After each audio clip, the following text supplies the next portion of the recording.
That was Republican Congressman Brad Wenstrup from Ohio. He is on the House Intel Committee. And, Congressman, it is ironic that on the very day you voted for an extension of this FISA bill, we are investigating, and the House Intel Committee is investigating whether it was misused to spy on the Trump campaign. It's that kind of misuse that led people like Senator Rand Paul to say the following. Play the tape.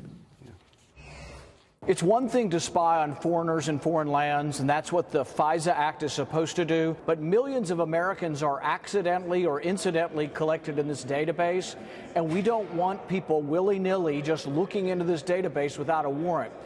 And one of those million Americans might be the president himself, Congressman. Yeah. Well, I think what's important to understand is what we're actually trying to accomplish. And for us to have a healthy debate between Americans' privacy and the safety and security of Americans at home and abroad is a very important thing to do. And we saw that. We saw that play out here today. You know, for me, I served in Iraq. We got foreign intelligence reports on a daily basis. Why? It helped us prepare. Absolutely. It helped us to deter and to be out ahead of things. It's life-saving. I understand. Even down to the point of, do we have enough blood for what may be coming our way? Absolutely. These are important tools. We don't want Americans to be abused by this system, and nor do we want the FISA court to be abused in any way either. And there's a question of whether there is something in the middle, something that will protect Americans from getting swept up into stuff that they don't belong in because of a FISA warrant, and making sure that our people fighting in the wars and just the American public in general is kept safe from foreign terrorists and people who wish to do us harm. But how do you find that safety mechanism? Well, that's what we debate about. And every step of the way, every time we brought this up, as far as the 702 program, there have been more things put in place that can assure the American people that they're not going to be taken advantage of in some way along the way. You know, this is a matter of speed, too.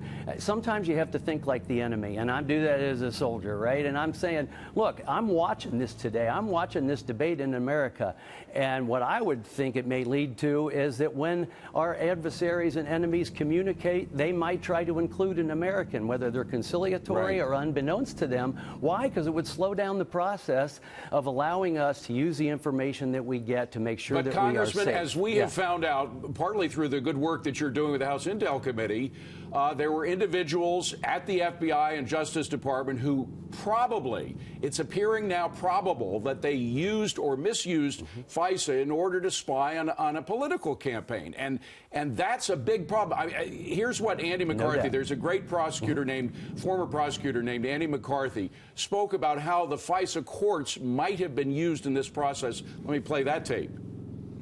What's really problematic is that former FBI Director Comey testified in June of last year, so that's 2017, that the dossier was salacious and unverified. And my point is, if it was unverified in the middle of June 2017, it had to be unverified in September of 2016, when they probably went to the FISA court and when they certainly briefed Congress on it.